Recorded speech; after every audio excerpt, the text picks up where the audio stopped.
Hi, it's Evan Roberts of Roberts Pianos, and I'm just right here in front of a piano that came in great condition, but we did have to apply some finish to touch up some small scratches. Most of these uprights in wooden tones can have small scratches on them, and the color is kind of a little bit off from where it's scratched to the original finish. And what do we do in those cases? We use a product called Old English. Old English is just a great product, so easy to use. You just put on a rag and then brush the rag, which can't be too abrasive. You don't want to scratch the finish, but you put on the rag, you kind of soak it a little bit, and then the older the cloth, actually, we've got some rags that a month old or so with Old English on them, and it seems to penetrate the rag even more, and you can just use it again and again for a while. I'm not sure how long they last, but they last a while. You just put over the scratches, and the scratches will color in a darker tone than the wood underneath, and that will hide the scratches. It won't remove the scratches. If you want to fully remove scratches, you have to sand the whole thing down flat, get rid of the indentations. Well, some scratches are deep and there's an indentation, so when you sand it, you remove a layer around the indentation and it ends up flat. And that's what a refinisher does.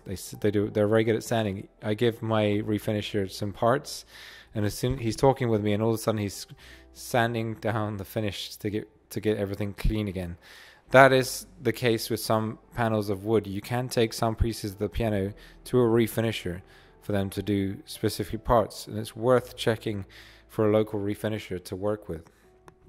Now, if the piano is really dried out and the piano's just gone dry and it's looking kind of grayed out and it's a wood color, but it's lost all its vitality and all its shine and all its brilliance at the finish, in those cases we use a wax. We use a beeswax. I think it's called Burt's, but I'm not entirely sure.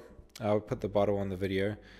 That is great for revitalizing wood that's kind of gone, lost some of its color through sunlight or through just kind of drying out.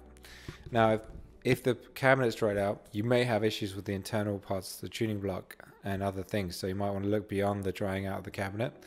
We did one recently where it was just the cabinet, it was fine, the tuning was great, everything's fine. So get your tuner to check if it's very grayed out and very dried out. Those are the two products we use the most. Now on the pedals, we've got a video about that already. Currently we're using Flits. We're always looking for new products, so if you've got new products to tell us about, please do. But don't use Old English on ebony black pianos, and do not use on the keys because they'll get muddy and brown. But you can clean it off if you do, but just be careful just on the cabinet. On the pedals, Flits. Anyway, thanks. My name is Evan Roberts. Good to chat with you. There's more information on our website on pianos in general. Thanks for watching. Bye-bye.